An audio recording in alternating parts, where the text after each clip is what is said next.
فرزند زہرا یہ حالات برے ہیں۔ کاشانۂ بصیرت ایک ایسا مکمل یوٹیوب چینل جس پر محروم بصارت کے لیے بالخصوص اور تمام افراد کے لیے بالعموم سینکڑوں کی تعداد میں اسلامی کتب دستیاب ہیں۔ لہذا گزارش ہے کہ آپ اپنی ذمہ داری نبھاتے ہوئے کاشانۂ بصیرت کو سبسکرائب کرنے کے ساتھ ساتھ بیل آئیکن کو پریس کیجیے تاکہ آپ علم کے حصول کے ساتھ ساتھ مذہب اہل بیت کی اشاعت میں بھی اہم کردار ادا کرتے رہیں۔ کاشانۂ بصیرت، کاشانۂ بصیرت، کاشانۂ بصیرت۔ فرزند زہرا یہ حالات برے ہیں۔ السلام علیکم سامعین، کاشانۂ بصیرت کی جانب سے نگہت رضا آپ سے مخاطب ہوں۔ کتاب فاطمہ کے ساتھ، جس کے مصنف ہیں ڈاکٹر علی شریعتی اور مترجم ہیں پروفیسر سردار نقوی۔ آج کی نشست کا آغاز ہم کتاب کے صفحہ نمبر 40 سے اور باب سویم سے کر رہے ہیں، جس میں پہلا ٹائٹل جو ہے وہ ہے مسائل کا تجزیہ۔ اصل خامی کہاں ہے؟ اگر ہماری ملت ولایت و امامت علی کی معتقد اور خانوادہ رسول سے محبت کے دعوے دار ہونے کے باوجود ذلت اور مسکنت کا شکار ہے تو اس میں قصور کس کا ہے؟ اصل خامی کہاں ہے؟ کیا یہ پاک اور بزرگ خانوادہ بے فیض و اثر ہے، یا ہماری نئی نسل کے روشن فکر طبقے نے معاملات کا غلط تجزیہ کیا ہے، یا ہمارے مذہبی عوام نے اپنے فرائض کی بجاوری میں کوتاہی کی ہے؟ علی کی حقیقت کا روشن ترین مظہر ہے، علی حقیقت کا روشن ترین مظہر ہیں اور اپنی ذات میں ایک ادارہ ہیں، ایک مکتب فکر ہیں۔ وہ انسانیت کے تصور کمال اور ارتقاء کی تجسیم ہے۔ وہ ایک اساطیری واقعیت ہیں، ایک دیومالائی سچ ہیں۔ وہ ایک ایسے انسان ہیں جیسا کہ ایک مثالی انسان کو ہونا چاہیے، مگر جیسے مثالی انسان واقعیت کی دنیا میں ہوا ہی نہیں کرتے۔ اور ان کی زوجہ فاطمہ ایک آئیڈیل یعنی مثالی عورت کا نمونہ ہے، کامل اور پاکیزہ ترین نمونہ۔ یہ ارتقاء کی وہ آخری ممکنہ حد ہے جس تک ایک مثالی عورت پہنچ سکتی ہے، مگر جس کی رسائی کسی دوسری عورت کے لیے ممکن نہیں۔ اور حسین اور زینب ایسے مثالی بہن اور بھائی ہیں جو تاریخ میں ایک بے مثال انقلاب کی علامت ہیں، ایک ایسا انقلاب جس نے ظلم اور استبداد اور مکر و فریب کو رسوا اور ذلیل کر کے انسانیت کی حرمت اور آزادی کا پرچم سر بلند کیا۔ یہ گھر علی اور فاطمہ کا گھر ہے، در حقیقت کعبہ ہے، جہاں ابراہیم کی اولاد اور ان کے وارث مقیم ہیں۔ کعبہ ایک علامت ہے اور یہ گھر ایک حقیقت ہے۔ وہ گھر پتھروں کی عمارت ہے، یہ گھر انسانوں سے عبارت ہے۔ اس گھر کے گرد صرف مسلمان طواف کرتے ہیں، لیکن یہ گھر ہر اس دل کا کعبہ ہے جو انسانیت کے حسن اور جلال سے محبت رکھتا ہے، جو انسانیت کی نجات کے لیے آزادی، عدالت، عشق، اخلاص، تقوی اور جہاد کی قدروں پر یقین رکھتا ہے، اور جو اصول شہادت کو انسانیت کی زندگی کی ضمانت سمجھتا ہے۔ آئیے اس تصویر کا دوسرا رخ دیکھیں۔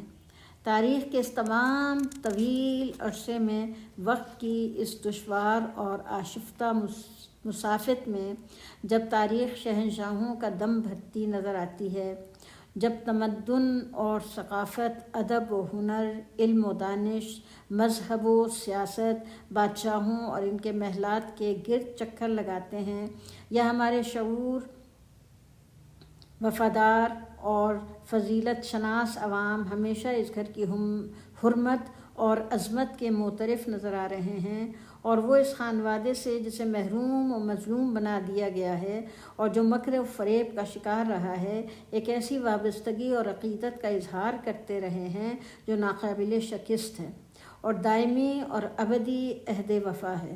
وہ اپنی تمام تر آرزوئیں اور خواہشات، ایمان اور جذبہ، فکر و نظر، غرض اپنا تمام تر سرمایہ حیات ان ہستیوں پر نچھاور کرتے رہے ہیں، اور آج بھی ہم دیکھتے ہیں کہ لوگوں کی زبانیں ان کی مدح و ثنا میں مشغول، ان کے دل ان کی ہستیوں کی یاد میں بیتاب، اور ان کی آنکھیں ان کے غم میں اشکبار ہیں، اور وہ اپنے ائمہ کے نام پر جان و مال کی کسی قربانی سے دریغ نہیں کرتے۔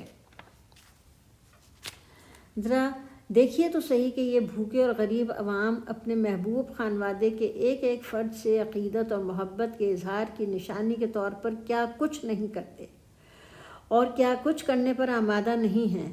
آخر اس راہ میں انہوں نے کون سا دقیقہ فروگزاشت کیا ہے؟ کبھی کبھی جیب جبین کے مقابلے میں ایمان اور اخلاص کی بہتر نشاندہی کرتی ہے۔ بالفاظ دیگر، ایمان اور اخلاص کی گہرائی کا اندازہ کرنا ہے تو دیگر عوامل کے مقابلے میں مالی ایثار اور ایک بہتر پیمانے کا کام دیتا ہے۔ اس لحاظ سے ذرا ان تمام اوقاف اور وسائل، نظر و نیاز کا اندازہ لگائیے جو اس خاندان کے نام پر خرچ کیے جاتے ہیں۔ آج کے دور میں بھی جب مادیت کا رجحان قوی ہے اور مذہبی جذبہ کمزور ہوتا جا رہا ہے، جب اقتصادی جذبہ غالب جذبہ بن گیا ہے، ہم دیکھتے ہیں کہ اگرچہ ہمارے عوام افلاس اور تنگ دستی کا شکار ہیں، ان کے لیے خود اپنی غذا اور بچوں کے لیے دودھ کی فراہمی اور بیماروں کے لیے علاج کا مسئلہ زندگی کا سب سے بنیادی اور سنگین مسئلہ بن گیا ہے۔ اس کے باوجود ان ایام میں جو ان ہستیوں کی یاد منانے کے لیے جیسے مخصوص ہیں 10 لاکھ یعنی 1 ملین سے زیادہ مجالس ان کے نام پر منعقد کی جاتی ہیں۔ مختلف درجات کے تقریباً 1.5 لاکھ مذہبی علماء اور 70,000 سے زیادہ روزہ خوان، مداح، نوحہ خوان وغیرہ، جن کا کام ان بزرگ ہستیوں کی یاد تازہ کرنا ہے کہ تمام معاشق ان رقوم پر منحصر ہیں جو مذہب کے نام پر عوام خرچ کرتے ہیں۔ علاوہ ازیں امام بارگاہوں یعنی حسینیہ اور خانقاہوں تقیہ کی تعمیر بھی انہی رقوم سے کی جاتی ہے۔ ماتمی دستوں اور انجمنوں کی تشکیل اور ان کے اخراجات بھی اسی رقم سے پورے ہوتے ہیں۔ اس کے ساتھ ہی مجلسوں کے تبرک اور طعام پر بے اندازہ رقم خرچ ہوتی ہے، پھر وہ رقم بھی جو خمس، سہم امام، صدقات اور خیرات کے نام پر نکالی جاتی ہے، اور اس کثیر اور خطیر رقم کا حساب لگانا مشکل ہے۔ مذہب کے نام پر ہمارے عوام کے مالی ایثار کی اہمیت اس وقت اور زیادہ بڑھ جاتی ہے جب ہم یہ دیکھتے ہیں کہ ہماری قوم اقتصادی اعتبار سے پسماندہ ہے۔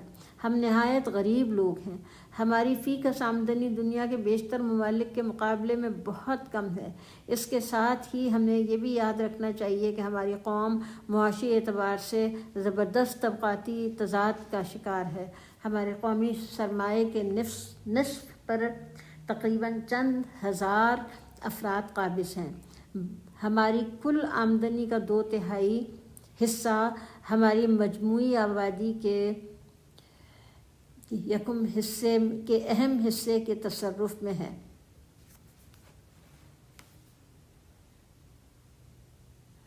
ماضی کے برعکس اب دولت پرانے جاگیرداروں اور تاجروں کے ہاتھ سے نکل کر جدید سرمایہ داروں، صنعتکاروں، بورژوائی طبقے کے ہاتھ میں پہنچ گئی ہے، اور سرمایہ جو پہلے دھات کے سکوں کی شکل میں ہوتا تھا اب فرضی نوٹوں میں تبدیل ہو گیا ہے۔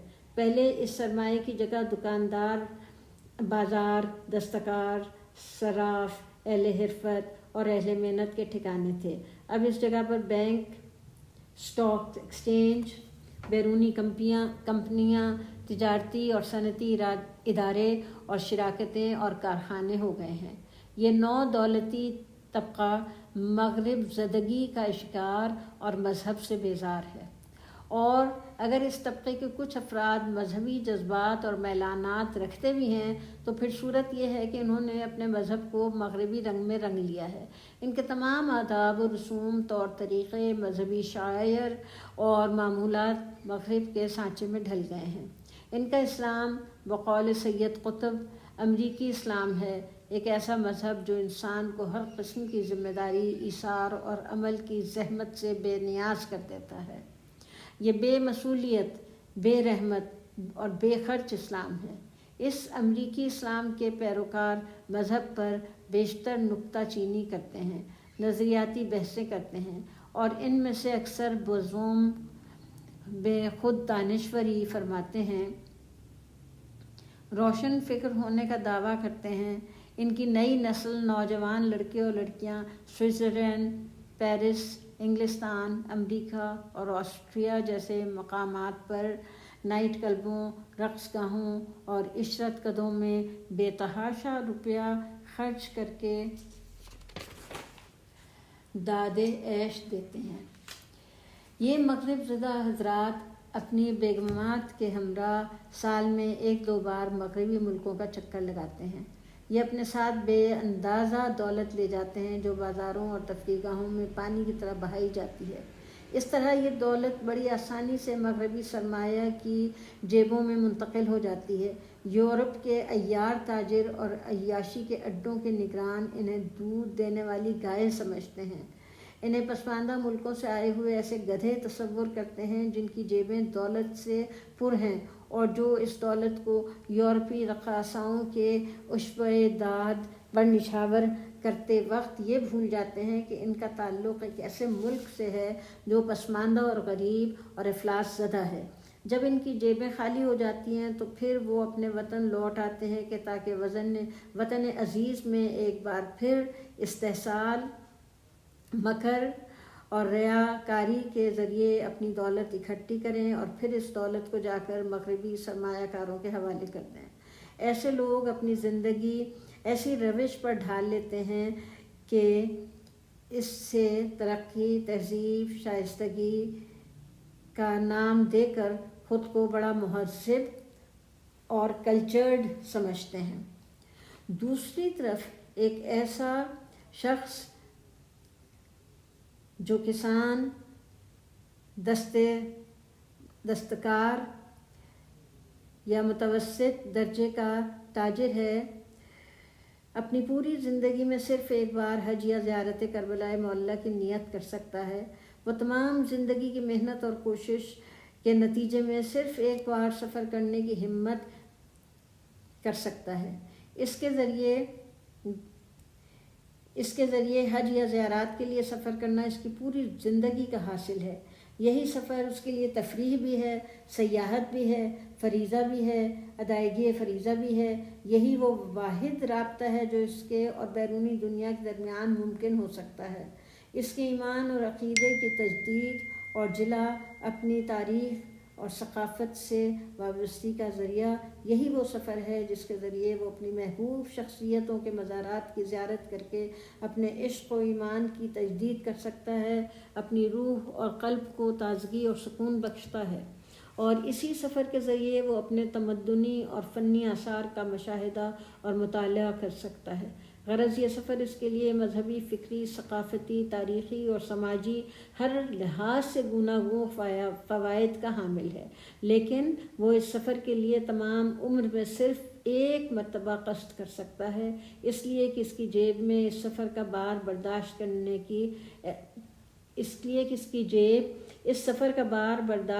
کی اہل نہیں ہے۔ اس ایک سفر حج اور زیارت کے لیے بھی اسے ایک طویل مدت تک رقم پس انداز کرنی پڑتی ہے۔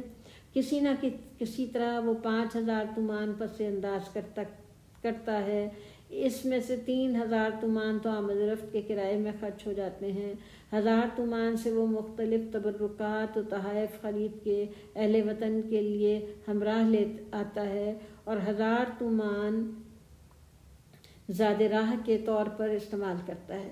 اس سے مسافر خانے کا کرایہ، بسوں کا کرایہ، روزانہ کی خورد و نوش کی قیمت ادا کرتا ہے۔ خیال رہے کہ یہ رقم اس رقم سے کہیں کم ہوتی ہے جو ایک مغرب زدہ جوڑا کسی ایک رات میں قہوہ خانے میں لٹا دیتا ہے یا پھر اپنے ایک پرتکلف ناشتے پر خرچ کر دیتا ہے۔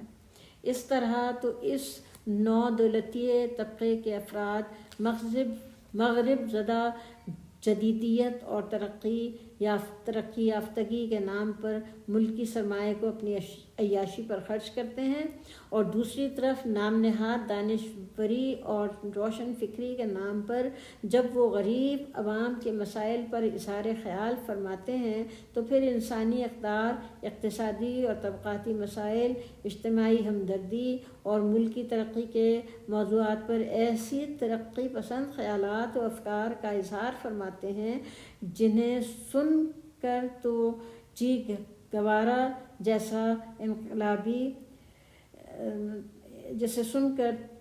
توچی گیوارا جیسا انقلابی دم بخود رہ جائے۔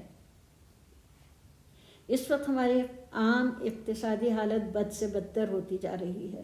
عوام پریشانی اور بھوک کا شکار ہے اور ان کی پریشانی روز بروز بڑھ رہی ہے۔ دوسری طرف سے ایک نو دولتی طبقہ امیر سے امیر ہوتا جا رہا ہے۔ جھوٹے جاگیردار، تاجدار اور پرانے امراء کا طبقہ اس نئے ابھرنے والے طبقے کے مقابلے میں پسماندہ اور کمزور ہوتا جا رہا ہے۔ دولت کی تقسیم کا توازن بدل رہا ہے۔ پرانا طبقہ امراء اب نسبتاً کمزور ہو گیا ہے۔ ان میں کے اکثر لوگ اپنی پرانی حالت پر برقرار ہیں، جبکہ اس طبقے کی اقلیت اپنی حالت بدل کر نو دولتی طبقے میں شامل ہو رہی ہے۔ گویا دولت کی تقسیم کے لحاظ سے اس وقت معاشرے میں دو واضح طبقات ہیں، طبقہ جدید اور طبقہ قدیم، جس کے افراد مذہبی عقائد اور شعائر سے وفادار ہیں۔ معاشرے کی اس اقتصادی معروضی اور محسوس درجہ بندی کے مطابق وہ لوگ جو مذہب سے وفادار ہیں، ان کا تعلق اس روایتی اور قدیم طبقے سے ہے جو اقتصادی اعتبار سے پسماندہ ہے اور تیزی سے ضعف اور انحطاط کا شکار ہو رہا ہے۔ اس کے باوجود مذہب کے نام پر مجالس و محافل کے انعقاد، دینی مدارس کے قیام، روحانیت کے اخراجات کی مد میں جو رقم خرچ کی جا رہی ہے، دیگر مذہبی شعائر اور حوزہ علمیہ کے لیے جو صرف کیا جا رہا ہے، وہ اس بات کا روشن ترین ثبوت ہے کہ ہمارے عوام کا مذہب سے کس قدر گہرا تعلق ہے، پیغمبر کے خانوادے سے ان کی عقیدت کس قدر پائیدار، عمیق، پرخلوص اور ناقابل شکست ہے۔ حقیقت یہ ہے کہ خانوادہ پیغمبر علی سے ہمارے عوام کی عقیدت اور محبت کی گہرائی کا اندازہ لگانا ممکن نہیں ہے۔ گفتگو کے اس مرحلے پر پھر وہی سوال کہ اگر ہماری قوم ذلت اور مسکنت کا شکار ہے تو اس میں قصور کس کا ہے، پوری شدت اور سنگینی کے ساتھ ہمارے سامنے آ کھڑا ہوتا ہے۔ ہر باشعور شخص جس نے اس مسئلے کا مطالعہ کیا ہے، گہری فکر و نظر اور منطقی تجزیے کے ذریعے اس مسئلے کے مختلف پہلوؤں کا جائزہ لیا ہے، وہ رفتہ رفتہ چند بدیہی اور متعارف حقیقتوں تک پہنچتا ہے، اور وہ حقیقتیں مختصراً اور بالترتیب اس طرح بیان کی جا سکتی ہیں۔ سب سے پہلی حقیقت یہ ہے کہ ہمارا دین یعنی اسلام تاریخ کا سب سے آخری مذہب ہے اور سب سے زیادہ مکمل ترقی یافتہ مکتب فکر ہے، اور محمد صلی اللہ علیہ وسلم، قرآن، اطرت، اصحاب اور تاریخ اسلام ایک باعزت، باشعور، متمدن، مہذب، متحرک، پرشوکت اور ہر لحاظ سے ترقی پذیر زندگی کا سبق دیتے ہیں۔ اس دین کا عقیدہ توحید انسانی کی اجتماعی وحدت کی اساس ہے۔ اس دین کا عقیدہ توحید انسان کی اجتماعی وحدت کی اساس ہے اور رسالت کا مقصد اجتماعی زندگی کو عدل کی بنیاد پر قائم کر کے ایسی امت کی تشکیل کرنا ہے جس کا ہر فرد جذبہ شہادت سے سرشار ہو۔ دوسری بات یہ ہے کہ ہمارا مذہب تشیع، مذہب امامت اور عدل، علی اور اولاد علی کی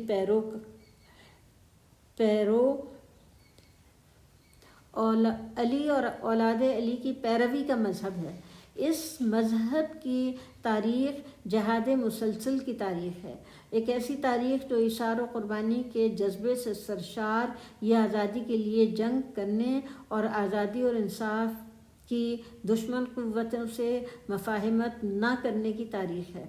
یہ ایک ایسی تاریخ ہے جس کا طرۂ امتیاز ظلم و استبداد و جور و ستم، نفرت اور تعصب کے خلاف مسلسل جنگ کر رہا ہے۔ اس تاریخ کا امتیاز ان تمام قوتوں سے مسلسل اور پہم لڑائی ہے جو غصب حق، مسخ حقیقت، سیاسی جبر، اقتصادی استحصال اور روحانی استبداد کی علامت ہیں۔ علی اور حسین اور زینب پر ایمان، عدل و رہبری معصوم، اجتہاد و جہاد، فلسفہ شہادت، فلسفہ انتظار، غلط غرض تشیع اور اس کے تمام اصول ہر لحظہ قیام عدل کے لیے جد و جہد کا پیغام ہیں۔ حقیقت کا ایک اور رخ یہ ہے کہ ہمارے عوام جن کو ایمان کی حرارت اور عشق کا سوز و گداز حاصل ہے، خانوادہ نبی اور علی سے ایک ایسی والہانہ محبت اور عقیدت رکھتے ہیں جو محض رسمی مذہبی اور اعتقاد سے کہیں زیادہ ہے۔ ان ہستیوں کا نام ان کی روح کو تازگی بخشتا ہے اور ان کی یاد ان کی رگوں میں لہو کو گرم کر دیتی ہے، اور وہ ان کے قدموں پر اپنی جان کا نذرانہ پیش کرنے کے لیے بےتاب رہتے ہیں۔ وہ اپنی محبوب ہستیوں کے خاطر قربانی پیش کرنے کے آرزومند ہیں۔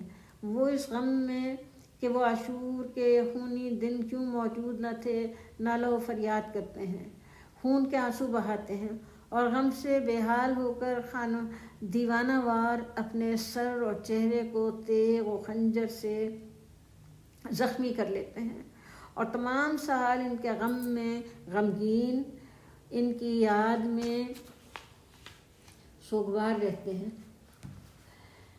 تمام سال ان کے حالات اور واقعات کی فکر و جستجو کرتے ہیں، ان کی مدح و ثنا اور تعریف و توصیف سے اپنی زبانوں کو مصروف رکھتے ہیں۔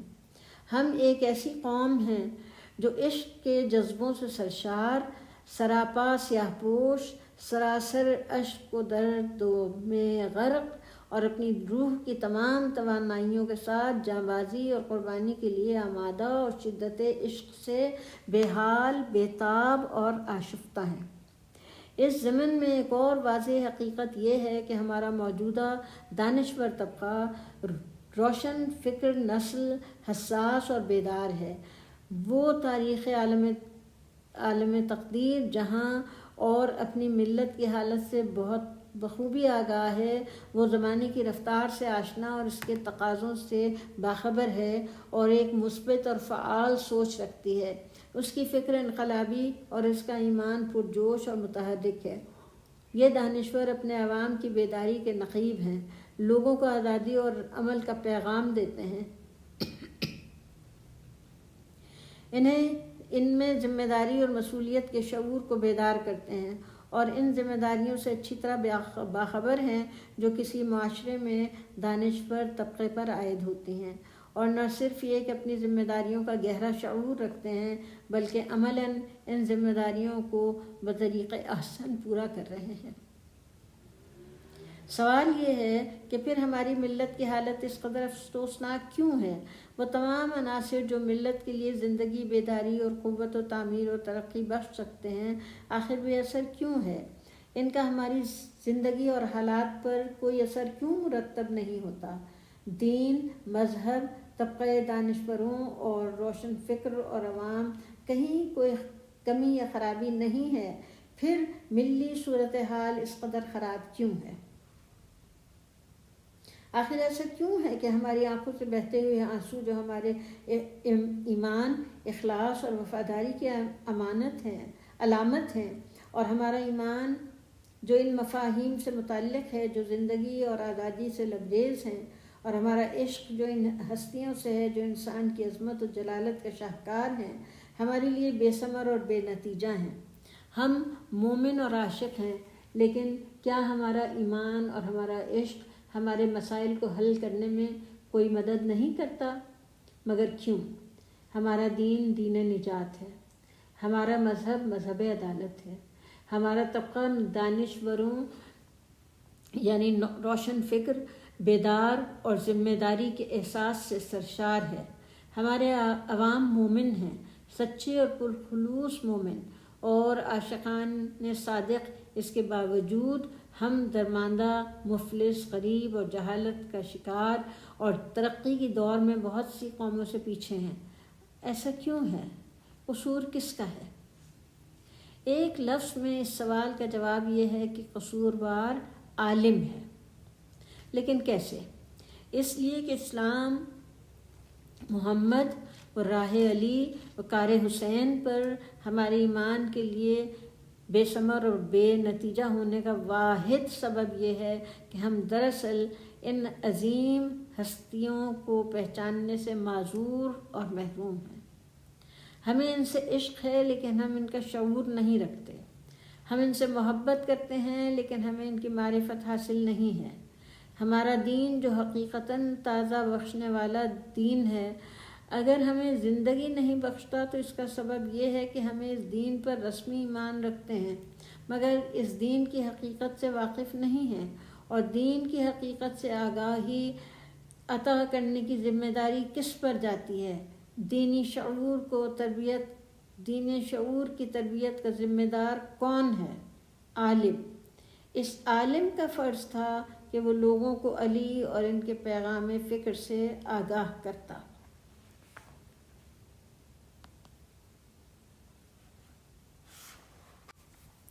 عالم، علم، فقہ، یہ اگلا سب ٹائٹل ہے۔ اسلام کی لغت میں عالم دائندہ بے تعمد یعنی کسی ایسے شخص کو نہیں کہتے جس نے کچھ کتابیں تو پڑھ رکھی ہوں مگر جو اپنی معاشرتی اور اجتماعی ذمہ داریوں کے عہد کو پورا نہیں کرتا۔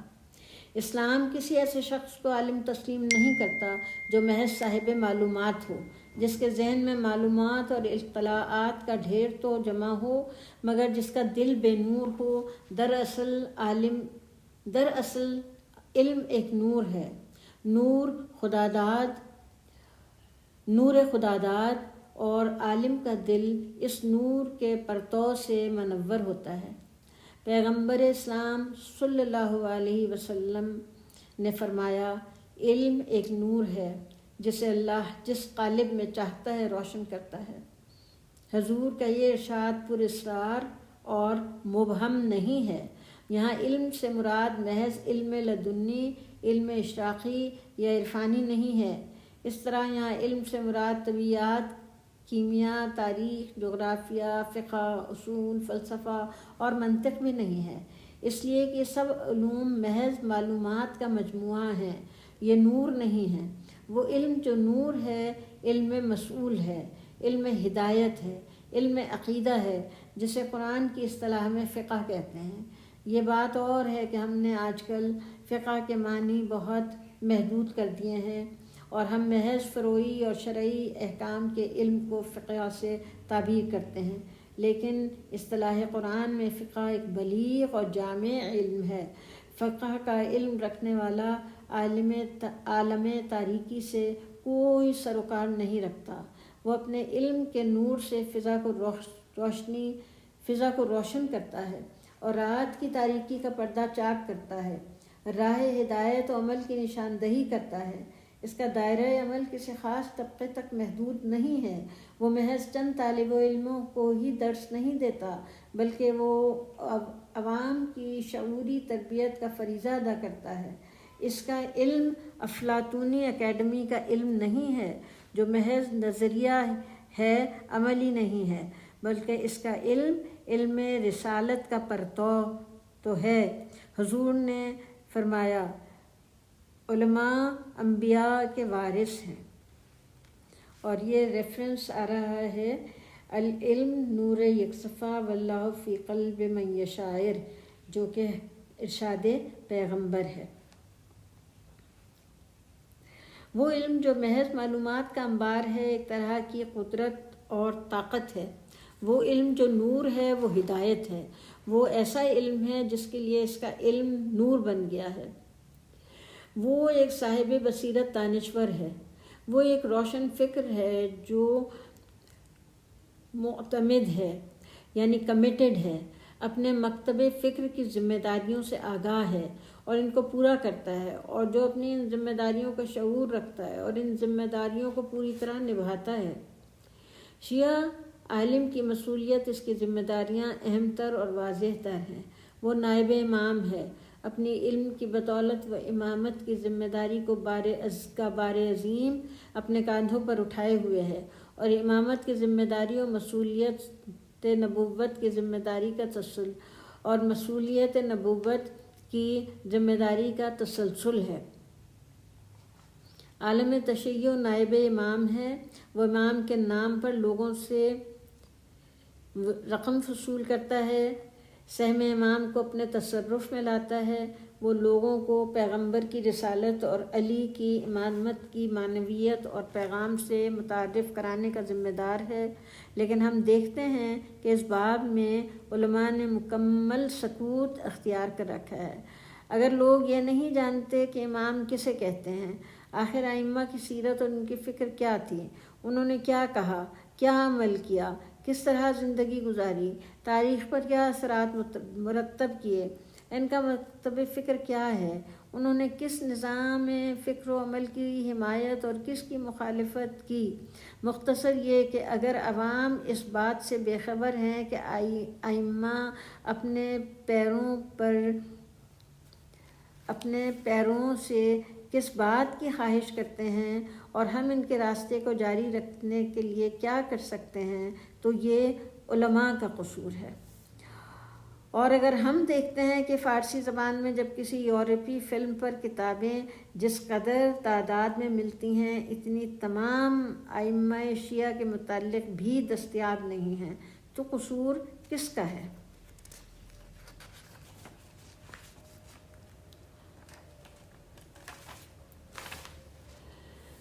اگر ہمارا پڑھا لکھا نوجوان یونان کی زن فاحشہ بلیٹس کے اشعار کا نہایت خوبصورت فارسی ترجمہ تو پڑھ سکتا ہے، لیکن اسے علی کے نہج البلاغہ کا ترجمہ دستیاب نہیں، تو قصور علماء کا ہے۔ اگر ہمارے عوام کی اپنے ائمہ کے متعلق معلومات کا دائرہ صرف ان کے اسماء اور چند معجزات اور کرامات تک محدود ہیں، اور اگر ہم ان کی تمام پر برکت کی زندگی میں سے صرف ان کے ایام ولادت و شہادت ہی سے واقف ہیں، تو یہ قصور علماء کا ہے۔ محبت و معرفت۔ علی چشمہ حریت ہیں، منبع توانائی ہیں، مگر وہ لوگ جو علی کی محبت کا دم بھرتے ہیں غلامی میں جکڑے ہوئے ہیں، صنعت اور انحطاط کا شکار ہیں۔ اس تضاد کا سبب کیا ہے؟ عدم معرفت۔ ہم علی کی حقیقی معرفت نہیں رکھتے۔ محبت کی قدر و قیمت اور معنویت معرفت کے حوالے سے مقرر ہوتی ہے۔ جہاں معرفت نہیں ہے وہاں محبت بے اثر ہے، بے قیمت ہے۔ وہ چاہنے والوں کی زندگیوں میں کوئی تبدیلی رونما نہیں کرتی۔ بے معرفت محبت بے اثر، بے قیمت شے ہے۔ قرآن کی اگر معرفت حاصل نہ ہو سکے تو اس کی تلاوت بصیرت کے ساتھ نہ کی جائے تو پھر قرآن اور کسی اور کتاب میں کوئی اور فرق نہیں ہے۔ قرآن بے شک سرچشمہ ہدایت ہے، لیکن اس ہدایت کے حصول کے لیے معرفت ناگزیر شرط ہے۔ علی بھی اپنے پیروکاروں کو آگاہی، عظمت، عزت اور آزادی کی دولت عطا کرتے ہیں، مگر کب؟ جب وہ پہچان سکیں کہ علی کون تھے۔ عشق اور ایمان کی روح معرفت ہے. یہ معرفت ہے جو محبت کو جوش عمل اور جذبہ تعمیر عطا کرتی ہے. جب فاطمہ کی عظیم شخصیت بھی عدم معرفت کے پردوں میں نہاں ہے، جناب فاطمہ کی عظیم شخصیت بھی عدم معرفت کے پردوں میں نہاں ہے. ہم نے ان کے کردار و عمل کو مدح و ثنا کے لفظوں کے ڈھیر اور نالوں و شیون کی کثرت میں گم کر دیا ہے. سامعین کرام، اس وقت ہم کتاب فاطمہ ہے کہ صفحہ نمبر 53 پر پہنچے ہیں، اور اس صفحے پر تیسرے باب کا اختتام ہوتا ہے، اور صفحہ 54 سے باب 4 شروع ہوگا. مسئلہ کیسے حل کیا جائے، سے چہرے زن، یہ اس کا ٹائٹل ہے جو ہم اپنی اگلی نشست میں جس کا مطالعہ کریں گے. اس وقت آپ سے اجازت چاہتی ہوں، اور آپ کو ایک مرتبہ پھر یاد دلاتی چلوں کہ یہ ریکارڈنگ آپ کو کاشانہ بصیرت کی جانب سے پیش کی جا رہی ہے، اور پیش کرنے والی مجھ ناچیز کا نام ہے نگہت رضا. آئندہ نشست تک کے لیے خدا حافظ. انشاءاللہ پھر ملیں گے. اپنا بہت دھیان رکھیے گا. خدا حافظ.